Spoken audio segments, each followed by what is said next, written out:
Good evening. My name is Mekhla Krishnamurthy, and I am a member of the faculty at Ashoka University, where I teach sociology and anthropology. It gives me great pleasure to welcome you to the first lecture in Ashoka's special online seminar series, Beyond the Classroom. One of the great joys and privileges of being at Ashoka is the chance to learn every day from exceptional colleagues, from their research, teaching, and experience across a range of disciplines. So during these very difficult times for India and for the world, we thought we would ask members of the Ashoka faculty to share with us twice a week, every Saturday and Wednesday, beginning today, the questions and ideas that have engaged and excited them long before this pandemic descended upon us and that continue to do so even under lockdown.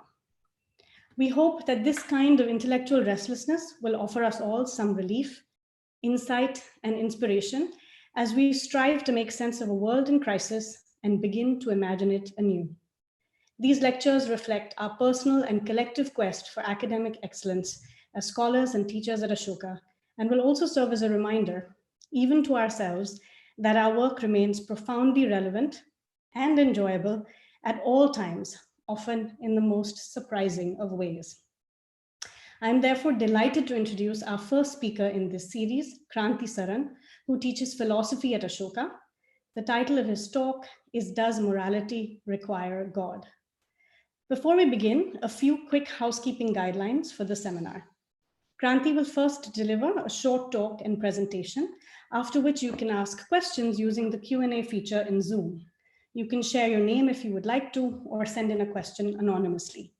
May we also request you to minimize the use of the chat feature so that we don't distract each other during the talk and the interaction that will follow. This evening's session will be recorded and uploaded on our website for those who may have missed the event or wish to revisit it at a later date. We will share the link with you soon. On behalf of Ashoka University, may I thank you all for joining us today. We look forward to your participation in this and future sessions of Beyond the Classroom.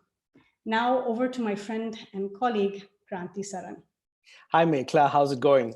Hi, Kranti, it's going very well. So you're going to set us off with this entirely unambitious talk about morality and God and divinity. How are you feeling about? I'm very excited. Yeah, great. First through the door, tip of the spear, but I'm very happy to be here. Well, I'm really looking forward to hearing your talk, and I'm sure all those who have joined us are as well. Thanks so much. Thanks, Mekhla. Okay, great. I'm just going to share my slide presentation with all of you. I hope you can all see my presentation now. So hi, I'm Kranti. I teach philosophy at Ashoka University. And I'm really excited to be here today to share with you over the next 15, 20 minutes, a taste of why it is that I fell in love with philosophy. I stumbled into philosophy. It was a total accident. I hadn't done very well in my 12th standard board exams, and so I stumbled into philosophy. And then a curious thing happened. I fell in love with the subject. It was not what I thought it was. I had a certain image of what philosophy was, that it was very abstruse, difficult, unclear, foggy, when in fact it was quite the opposite of those things. And done well, it can be absolutely clear, accessible, and feature really a lifting of a fog rather than the descent of one. So I wanted to give you a taste of philosophy today. And the reason I chose this question, does morality require God, is because it touches on a question that is deep, important, and has a surprising turn in the argument. When I first came across this, I remember it felt like an intellectual slap. Not the kind of slap that hurts and you regret, but the kind of slap that wakes you up from a certain kind of dogmatic slumber. But there's another reason, which is that we in today's world are surrounded by a tremendous amount of religiosity, invocations of God, invocations of divinities, all the time, in every context. Sometimes you will hear people of the older generation saying, oh, look at these youth. They don't believe in God, and so they just behave in these ways that we frown upon. On the other hand, we have cases where people are very vocal and, open and almost like advertising their love of God, and yet we know that they are not morally okay. They are corrupt, or they are known to be people of a dubious background. So this connection between divinity and morality is not only an old and pressing question, but it's one that is very relevant even to today's world. And so I thought that today what we could do is go into this question and explore it together. And we'll get a chance at the end of the presentation to talk, and you can ask me your questions, and I'll be very happy to answer them. So I want to start by a very famous saying or quote from the great Russian author Dostoyevsky. Dostoyevsky wrote in his great novel, The Brothers Karamazov, "Without God, everything is permitted." And the thought here is that if there is no divinity, if there is no God, then there is no real constraint. There is no limit to what it is that human beings ought to do, how it is that we treat each other, that there are no constraints, no limits, that in fact, the whole order of right and wrong, the entire distinction between right and wrong, good and bad, breaks down if we give up on divinity, if we give up on a god or goddesses. That is a view, the view that, in fact, the whole distinction between right and wrong, good and bad, breaks down. That view is a view that is known as moral nihilism, that in fact, there is no distinction like good and bad. But we will look today at whether, in fact, giving up a commitment to God means that you are condemned to being a moral nihilist, or indeed whether the connection between morality and God was that strong in the first place. But for the next couple of slides, I want to just explore the idea that there is this deep connection between divinity and morality. Now, one thing you might think is that without God, there's no punishment. And if there's no punishment, well, then where goes morality? And the image that you see on the screen is an image from a text of Dante's Divine Comedy. And you see a soul paying the price for all of its misdeeds during its life, right? So how do you know? I mean, the thought here is that if there's no God to ensure that you will face judgment for all the things that you have done in this life, but nobody has caught you doing it, that even then you will one day face judgment and you will face punishment for that. And the idea that God plays that regulative role, plays the role of meting out punishment and just desserts, that is a very important idea for why, an important reason why people think there must be a deep connection between divinity and morality. So here, God is conceived of as the ultimate judge. Now, this happens not just within a lifetime, but also even once your life has passed, right? So after death, when you die, then you go and you face your maker, and then your maker will punish you, depending on whether you've behaved well or badly.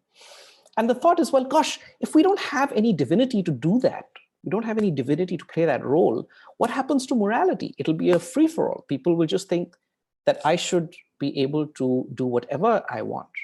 And the key thing is, just don't get caught, right? So that is one reason why you might think there must be some kind of connection between God and morality. Why? Because God plays the role of being the ultimate judge and executioner.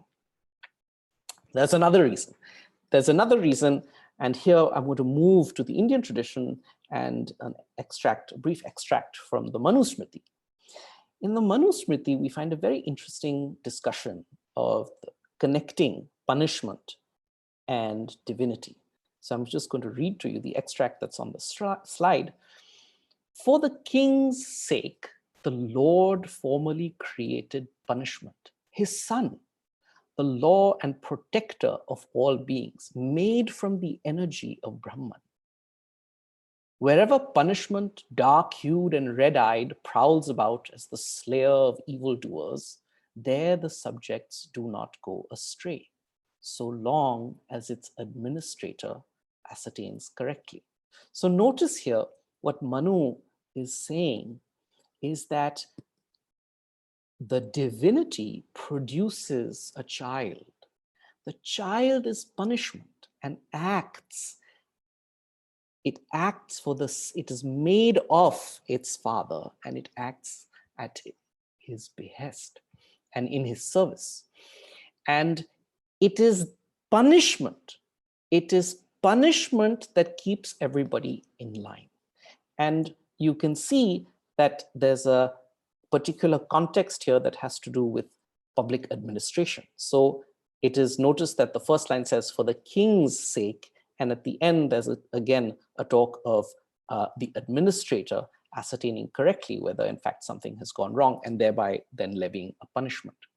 So we have a second justification, also connecting punishment with divinity and morality, but this time from the point of view of public administration, the administration of the state. Very different from the kind of example that we saw in the previous slide, where it was more theological. It was what would happen once you die, right? This is not so much about what happens when you die, but right here, right now, in the state, what is the point of view of those administrating the state? And there's a connection there, again, between divinity and punishment and God.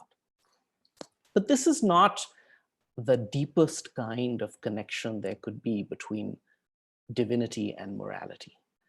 A deeper question does not have to do so much with questions of, well, you know, what will happen to me when I die, or what should the state's attitude towards me be, but what is the nature of moral value itself? And here we have the thought, this is a second major kind of line of argument for why you might think that really without God, everything is permissible. I keep on touching my face, and I just realized that, you know, in these days of COVID-19, you can't do that. But thankfully, I'm fine. I hope you're fine. And I will just innocently rub my nose. So the second line of argument goes like this. It says, well, look, without God, there's just no value. Nothing has any value, let alone moral value. So if there's no value, then of course there's no moral value. And the thought here can be developed in a number of ways, but you know, one way to develop it, this is a very famous painting of Rembrandt's, of Moses. And the thought here is that God tells you what it is. God commands you to value certain things and disvalue certain other things. So if you didn't have God to tell you what to value, you didn't have God to tell you, hey, this is what is valuable, then there wouldn't be any basis for morality. That's in fact, it is God that is somehow underwriting the basis of morality. So we've just looked at two different strands of developing the idea that if there is no divinity, then anything is permitted. There is no such thing as morality. Now, before we go on to the meat of today's discussion, I do want to share a contrary view, a view that says, well, look, you know, God and goddesses cannot be central to the vision of what the moral life is. And this is a view that comes from the 9th century, the Jain philosopher Jain. And he says some striking things. He says in the Mahapuran, some foolish men declare that Creator made the world. The doctrine that the world was created by God makes no sense at all. And God commits great sin in slaying the children who he himself created. If you say that he slays only to destroy evil beings, why did he create such beings in the first place? Good men should combat the believer in divine creation, maddened by an evil doctrine. So what we find in this Jain text, it's a fascinating text. I mean, it's worth noting that just recently, High Court had to issue a judgment saying that it was all right to be an atheist. But clearly they were completely ignorant of our long tradition of atheism. And the Jains, of course, have been atheists for thousands of years. Now notice that if the Jains are saying that, look, it's just a the whole notion of a god or a goddess and the role that you think it plays in creating the world, in underwriting moral value, just crumbles on inspection as to what it is this divinity is supposed to be and what the actual state of the world is. So clearly, if the divinity as a concept just doesn't make sense and leads to all sorts of bad consequences, and people often sort of fighting in the name of religion and in the name of their divinity, then certainly it can't be the case that a fundamentally contradictory and flawed concept in fact leads to moral value, right? So before we proceed, I want to just pause for a second and take a quick poll on Zoom right now. You should see the poll in front of you and just poll, what is your current thinking right now? Does morality depend on God? So I'm just going to leave that poll open for about 30 seconds. It's just a yes/no poll. Just think about it. There's no right or wrong answer. It's just what you think. So take a second and vote.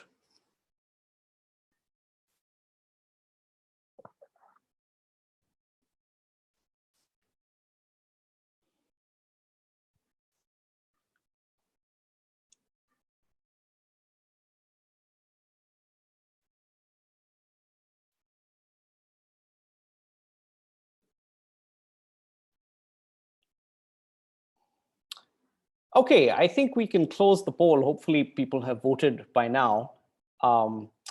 And does morality depend on God? So about 75% of you are saying no, and 25% of you are saying yes. Honestly, I'm surprised.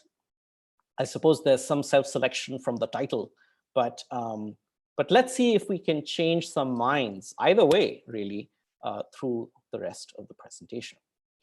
So I want to now introduce Socrates. Socrates was the teacher of Plato. He was the greatest Greek philosopher. And the reason why I want to talk about Socrates and a particular dialogue of Socrates himself didn't write any dialogues. We have dialogues left of what he's purported to have said, written by his student Plato. So in one of those dialogues is the Euthyphro.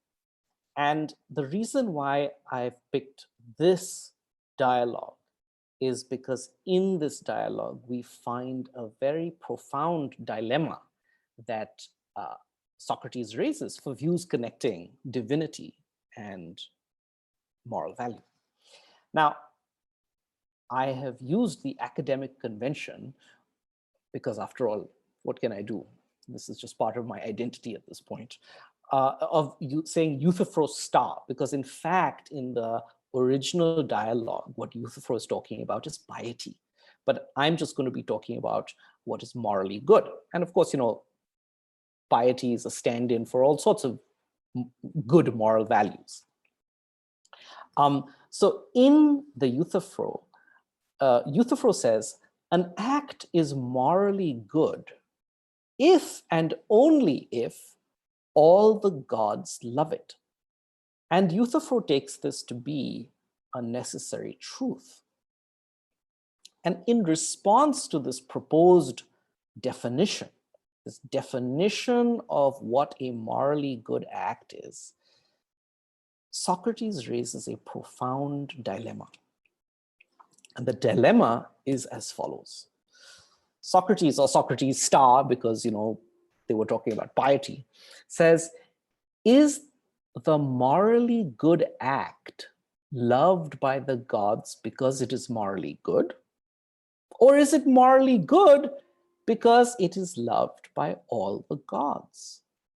Now, what we're going to do over the next several slides is look at each of these horns of the dilemma. And you'll see that as we think through what each horn of the dilemma leads you to, well, let's see. So suppose we take the first horn. A morally good act is loved by all the gods because it is morally good, right? So here's a morally good act. Notice the wonderful golden glow of moral goodness around the woman who is helping this old man walk because he cannot walk unassisted. This seems like a morally praiseworthy act. And the thought is, the act is intrinsically morally praiseworthy. It is intrinsically morally good. Now, the thought here is a morally good act is loved by all the gods because it is morally good. So you can think of the gods. Why is it that they love this particular act? Because it has the property of being morally good.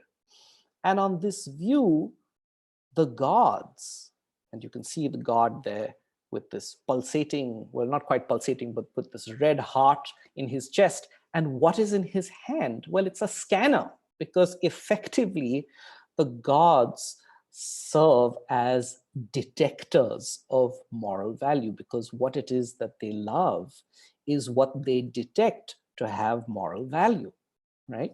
But notice that on this picture, the picture on which a morally good act is loved by all the gods because it is morally good, notice that on this picture, whether or not the god is there to detect it, whether there are any gods at all to do any kind of detection of moral goodness, the act is still morally good, quite independent of any god or divinity. So our inquiry into the first horn of the dilemma shows that if a morally good act is loved by all the gods because it is morally good, then the gods are mere detectors of moral worth. And the act is intrinsically morally worthy, independent of the gods. So this doesn't seem to give us any particularly tight connection between the gods and moral worth, because moral worth is just independent. It's there by itself. It's going to be existing regardless of whether there are gods or not to detect it. So now let's move our attention to the second horn. This horn says, well, look, an act is morally good because it is loved by the gods. So whereas the other horn of the dilemma, gods detect moral goodness, on this horn of the dilemma, the gods are the source of moral goodness. They, as it were, transmit it. They imbue acts with moral goodness in virtue of loving those acts. So again, if you look at the picture, we have the god, he's loving this act. I mean, he loves this act, so his heart is visible. He's got his hand and his finger outstretched, and you can imagine these rays coming out of his finger, generating this glow of moral goodness to the woman who happens to be helping this old man walk. So it is in virtue of the gods loving a particular act that the act becomes morally good, right? An act is morally good because it is loved by all the gods. Well, this sounds pretty good. This sounds like we have a very tight connection between gods and morality. what's wrong with this picture? What's missing, or what is lacking in any way with this picture? Well, if you think about it, yes, there is a connection between, on the view that an act is morally good because it is loved by all the gods. There is a connection between the divinity, the love of the divinity, and why it is that a particular act is morally good. But now you have to ask yourself, is it the right kind of connection? Because remember, all it takes on this view for an act to be morally good is that it should be loved by all the gods. So now imagine that instead of loving the act where the woman helps the old man, the act that the gods all love is the act of murdering the old man, right? So you see here that the woman has pulled a gun on the man. She's about to shoot him. The groceries have been dropped to the side, which you never want to do in this pandemic era because, just don't go out that much. And here the god is imbuing her murdering of the man with moral goodness. Because remember, all it takes is that the god has to love the act. So there are kind of two, so that it turns out then that the god's love could be arbitrary.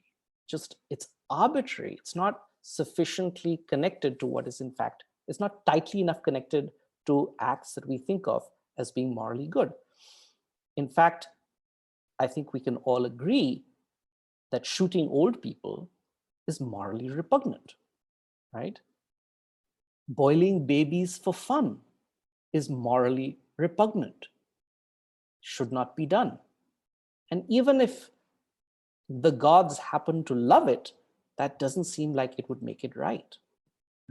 So on this horn of the dilemma, we face the arbitrariness objection. Because whatever it is that the gods all love, it is that which becomes morally good. Now, there's another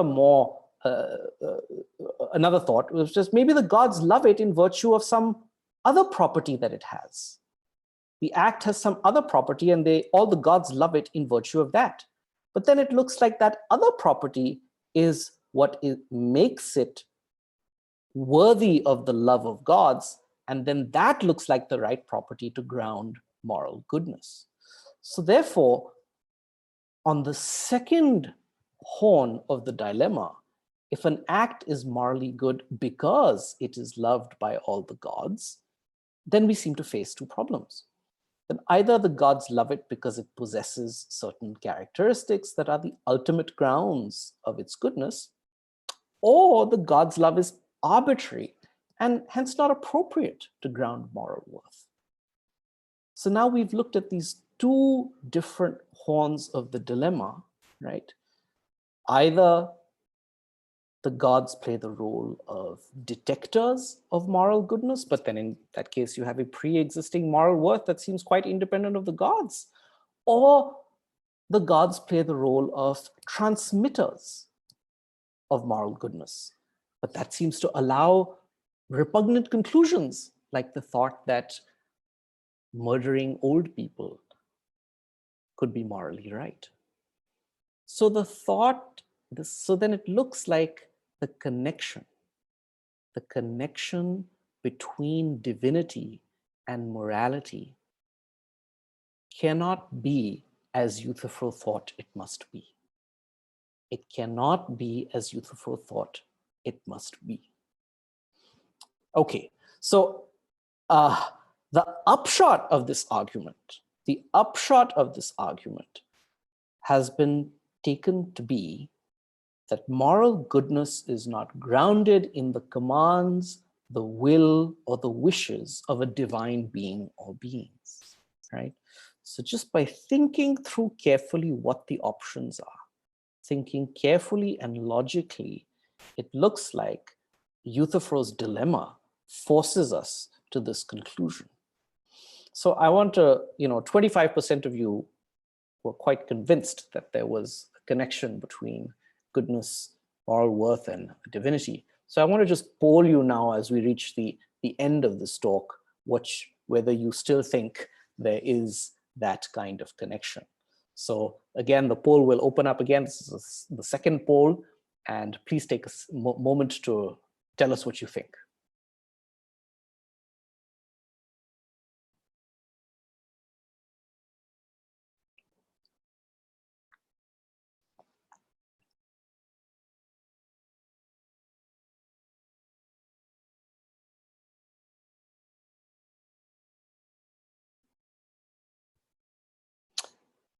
Okay, I'm not seeing any poll, so maybe there's been some glitch. Oh, right, here's the poll. So go ahead and vote. Let's see where everybody's at now.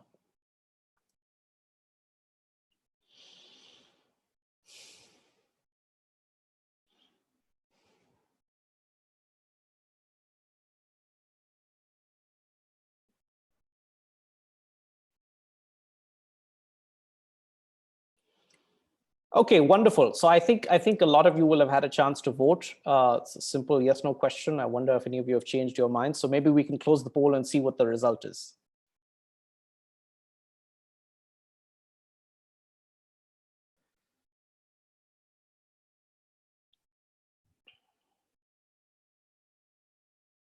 All right.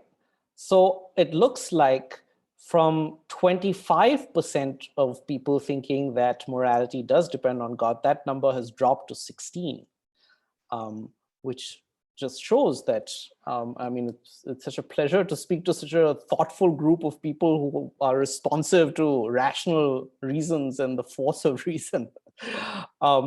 Okay, so I want to close by a wonderful passage from an article by the distinguished philosopher Louise Antony, where she says, the capacity to be moved by the moral dimension of things has nothing to do with one's theological beliefs. The most reliable allies in any moral struggle will be those who respond to the ethically significant aspects of life. And this could be seeing someone in pain, for instance, seeing someone suffering terribly, whether or not they conceive these things in religious terms. You do not lose morality by giving up God, neither do you necessarily find it by finding him. So before I hand over to the Q&A, I just want to say that, I hope you've got a flavor of how it is that in philosophy, we take questions that might seem just intractable, like one doesn't even know where to begin with those questions, and how through just trying to think carefully and clearly through a question, we can, at the very least, illuminate our own thinking. We can, at the very least, illuminate what aspects of our thinking are unclear to ourselves. And more ambitiously, we can discover truths. We can discover the structure of our concepts. We can understand what it is, in fact, that we are thinking. Because sometimes we don't even understand what it is that we are thinking. We have such an incomplete grasp of our own concepts. So I thank you for joining me in this brief journey of philosophy. And I now would like to, special thanks also to the BTC team. I want to now bring in Mohini, who will, I'm just going to pause my,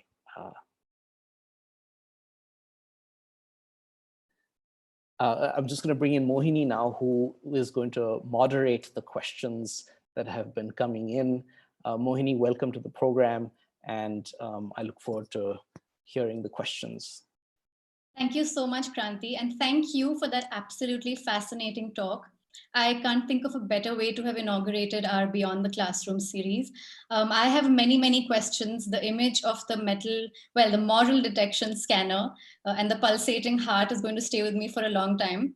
But the audience here has been extremely engaged. We have so many questions pouring in.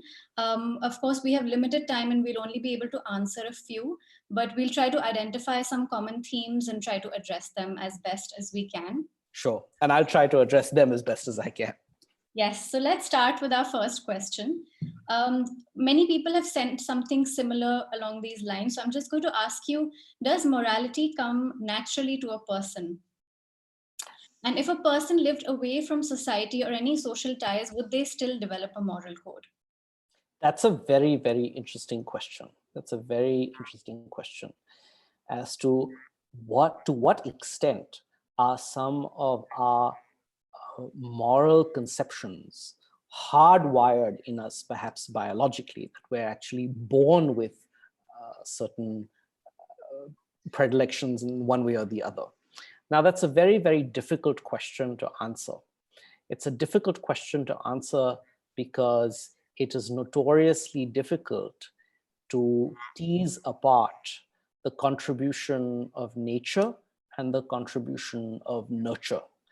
And it is further complicated by the fact that in the contemporary understanding, nature and nurture are not completely distinct things in the sense that they interact. Exposure to certain kinds of environments will unleash, as it were, certain inbuilt potentials, which had you not been exposed to those kinds of environments would not be unleashed. So the interaction is very, very complicated. But there is interesting evidence which shows continuity. For instance, I mean, it points to continuity between us and higher animals like primates that involve a very strong sense of what seems very natural to think of as justice. So, for example, many of you might have seen this amazing video on YouTube where you have these two monkeys in cages next to each other, and they're both performing this task. And they both perform the task pretty much in the same way, except at the end of it, one of them is given a whole bunch of rewards and the other one isn't. And the one who isn't just starts going completely berserk. It seems like it's very hard to not see that reaction as a reaction that is in response to a kind of perceived unfairness. Now, of course, there are a number of difficult issues also about how to interpret this animal behavior and animal data that we have. But these are, by the way, some of the kinds of questions that we try and tease apart, or at least look at more deeply in our kind of foundation course that I teach in Ashoka on mind and behavior, which is actually on human nature. So I think it's a very difficult question, but my own sense is just as we have certain core cognitive modules that deal with perception, that deal with very basic, almost kind of proto-arithmetic that abilities that we share with animals, even simple animals like pigeons can do a certain kind of proto-arithmetical counting up till around 4 or 5.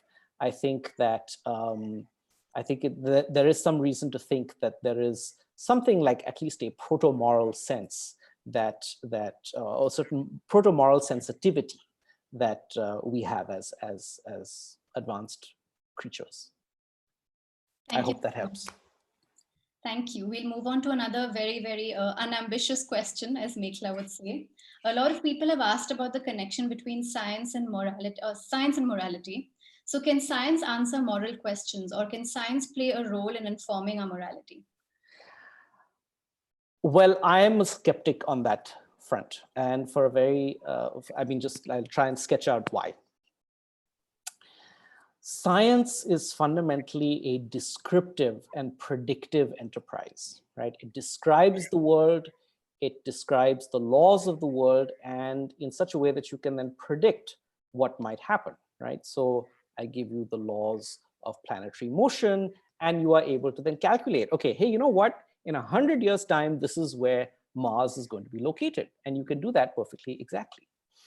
But when it comes to morality and religion, you might think that what's going on in those domains is not an attempt at description as much as telling us what ought to be the case, right? So it is informing us, or it is discussing the world of what ought to be the case, not the world of what is the case, right? So you might think that you cannot derive an ought from a series of is statements, right? Because from the fact that murder might be prevalent, it does not follow at all that you ought not to murder or that you ought to murder. That's just a completely independent kind of link. You need a link between the is and the ought.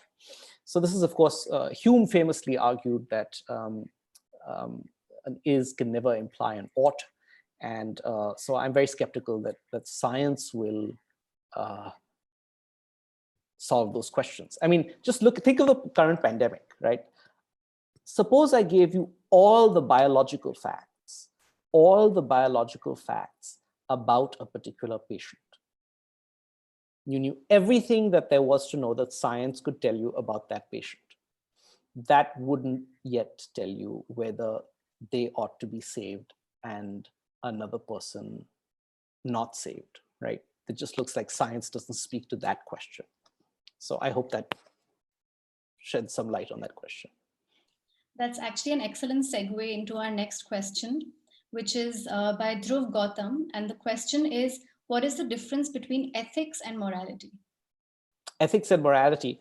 Well, Dhruv, that's an excellent question. Many people have this question: what is the difference between ethics and morality? They're largely synonymous. Nowadays, in the professional literature, they are just used synonymously. Right. Moving on to the next. Though there is an old joke, right? That there's a philosophical joke, and it's like, ethics has to do with money and morality has to do with sex. But in fact, they're used synonymously. Thank you. Moving on to the next question by Vishwam Prakash. What is the source of morality in, say, a Buddhist society that follows a godless religion? Okay, that's a fantastic question. Thanks for that. That's a really wonderful question. And the question can be extended also not just for Buddhists, but also Jains, for instance. And it's very interesting that in the Indian tradition, in fact, in every tradition that has some notion of karma, right, of a karmic kind of theory, can safely dispense with God, because their moral value and moral consequences are built into a kind of natural law. So in fact, if you look at many of the stories in the Indian tradition, the gods themselves are subject to this law. So moral worth and moral standing really does become independent of the gods and goddesses and what their wishes and their wills are, because it has an independent standing. In fact, it has a prior standing as a kind of natural law. That actually answers some of the questions that were coming in around karma and God, and are they related? So let's move on to the next question. Sure. So this question is anonymous, and it says, in a capitalist society, there are power structures that tell us what is valuable. So does God hold the same importance in a capitalist society? Oh, I see. Now that's a very interesting question, because you might think that in fact, capitalist structures fundamentally distort what it is that is valuable. So for example, you might think that capitalist structures distort the value of work. They make work to be much more important than it actually is. They make money to be much more important than it actually is. They make a kind of worldly success more important than it actually is. And so you might think that, in fact, capitalism forms a kind of distortive value. And so it's very interesting to also think, well, in fact, might theology or thinking in terms of a divinity also distort our values in certain ways? And I haven't said anything in this talk about how it is that we actually figure out what our values are and what it is that, at a concrete basis, what is it really that actually has moral worth? Now, I think, on the other hand, that sometimes it's easy to make too much of how difficult it is to actually figure out what we ought to do. Because if you look at stable societies all over the world, they have a pretty solid core of moral precepts that they pretty much all seem to share, that forbid, for instance, murder, they forbid cheating, they forbid lying. And I think it's fair to say that oftentimes people get so tangled up about, but how do I know whether this is in fact the morally right thing to do? But it's hard enough just to live your life without cheating and lying, right?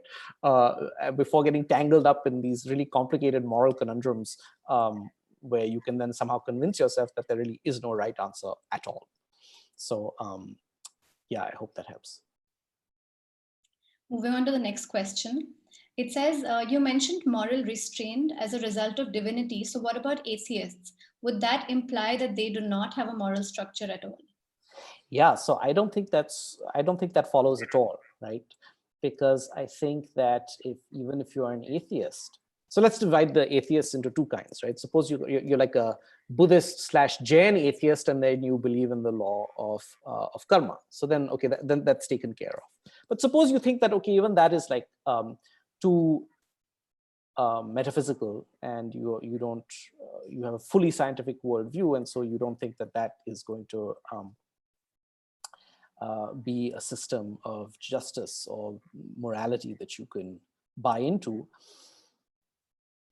It's not that difficult to see how an atheist can be responsive to moral concerns, because just think of the ways in which you and I and so many other people are responsive to moral forces around us. The pain of those whom we love and care about, the pain of those whom we don't even know, right? They move us, they cause us to act, they cause us to organize, they cause us to take risks with our own well-being, which we would not do.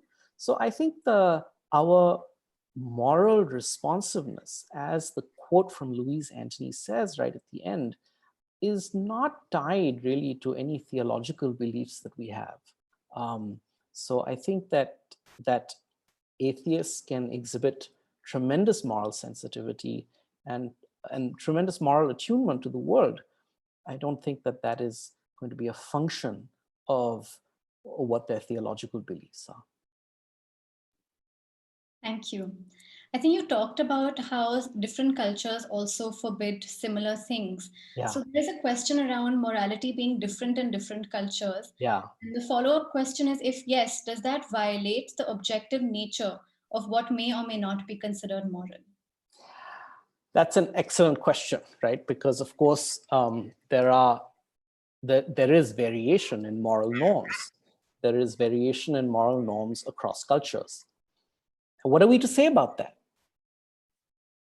Each culture believes very firmly that it is doing the right thing, that it has the correct norm.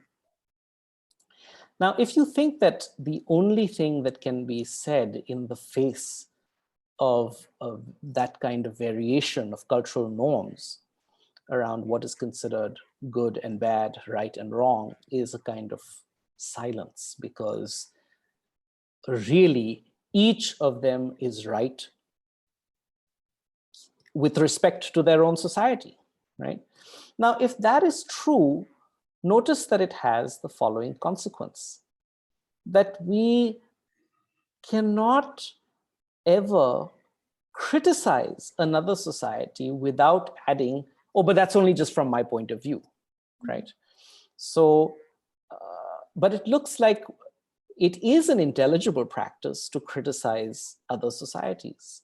The English philosopher Mary Midgley has a wonderful example. It's in an article called On Sharpening One's Sword.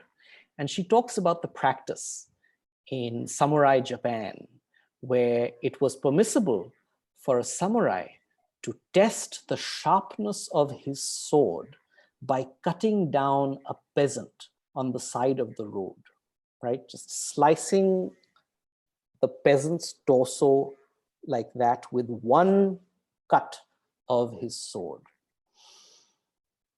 Now, it seems that if you really buy the relativist picture, we cannot criticize that practice as being unethical or being morally problematic in any way, except by saying, well, it's problematic from our point of view. Now, I think it's, if you actually think through the consequences of restricting your point of view, of just adding, say, my point of view, you find either that it's superfluous or that it seems to undermine or undercut the force of one's own assertions. So I think that it is possible for us to criticize other societies. I think that there is an objectivity to moral value, and that is going to have the uncomfortable for some consequence that some of us are just right and others of us are just wrong. Or, sometimes we are just wrong and others are just right. And it can take a lot of work to figure out what is right and what is wrong. And I think some evidence for that is if you look at how our understanding of the rights and the status of women have evolved over the last 200 to 300 years, I think we can all see that the views we had about women, say 300 years ago, were just false. Or take an even clearer example, views about slavery, right? I think nobody seriously defends slavery today, whereas there was a time, not even that long ago, when slavery was the underpinning of the entire global economy. If you had stood up in that day and said, abolish slavery, it's wrong, people just laughed at you, right? Because the slave trade was the largest chunk of the economy, or certainly a very large part of the global economy. So I think moral progress really is possible. We do converge over time. I think we can, so not that we always do, but we certainly can converge over time over to values that I think have a kind of objective rightness to them. Thank you. Those were great examples. We are running out of time, not questions, running out of time. And we have some excellent questions, but I want to end with a really interesting question. And this is by Ishan Sandhir, and he asks, does morality exist because we exist? And then does it cease to exist when we do? Okay, that's a fantastic question. That has to do with the question of moral realism. Is moral value somehow tied up with us, either the operation of our minds, our rational nature, or the ways we go about valuing things, or do things have value independent of whether there are any human beings around, and it becomes, one can strengthen the question to expand it from moral value to just any kind of value at all. And there's a nice thought experiment that you can conduct just to think about that. Suppose that we are the only intelligent life in the universe, and tomorrow an asteroid hits the Earth and destroys all the human beings on it. The animals survive, right? Actually, forget about an asteroid. Maybe it's just a virus and we all know which one, right? So all the humans get wiped out, the animals survive. And there are still beautiful sunsets. There are still the wonders of nature. Do you think that there is any value left in the world? If you think that there is value left in the world, then you are likely to be a kind of value realist. You think that value exists independently of any humans, independently of any minds of a certain level of intelligence. It just is, they are natural facts like mass and gravity and force, right? On the other hand, if you are, the opposing view is that, no, there's something about us. There's something about us, creatures like us, that brings value into the world. If you are Kant, for instance, you think that it is facts about our rational nature. If you're Hume, you think it's facts about our affective responses. But arguably for both of them, if there are no human beings, there are no further questions about value. So that's a very interesting question. And if you're interested, there's a very fine book actually that speaks to this issue that I can recommend to all of you. It's by Christine Korsgaard. It's called The Sources of Normativity. This is a profound classic of contemporary moral philosophy, and it's also extremely well written. And I can recommend this all very highly to all of you. So Mohini, thank you very much for the questions. Thanks for moderating all the questions. Mekla, thanks again for introducing me. Thanks to the BTC team. It's been wonderful interacting with all of you and your questions. I look forward to doing this again sometime. And I'll now hand over to Mohini. Thank you. Thank you so much, Kranti. I think, we really managed to cover a wide range of philosophy and philosophical questions in just 1 hour. So thank you so much, all of you, for tuning in and for asking such wonderful and thoughtful questions. We're really excited that we could kick off our Beyond the Classroom series with Professor Kranti Saran's session on philosophy today. You do know that we will be hosting these sessions twice a week. So please join us on Wednesdays and Saturdays at 8:30 p.m. Our next session is going to go live on Wednesday at 8:30 p.m. with Professor Natanjot Lahiri, a historian, archaeologist, and professor of history at Ashoka University. So have a wonderful evening, everyone, and see you on Wednesday Beyond the Classroom. Thank you.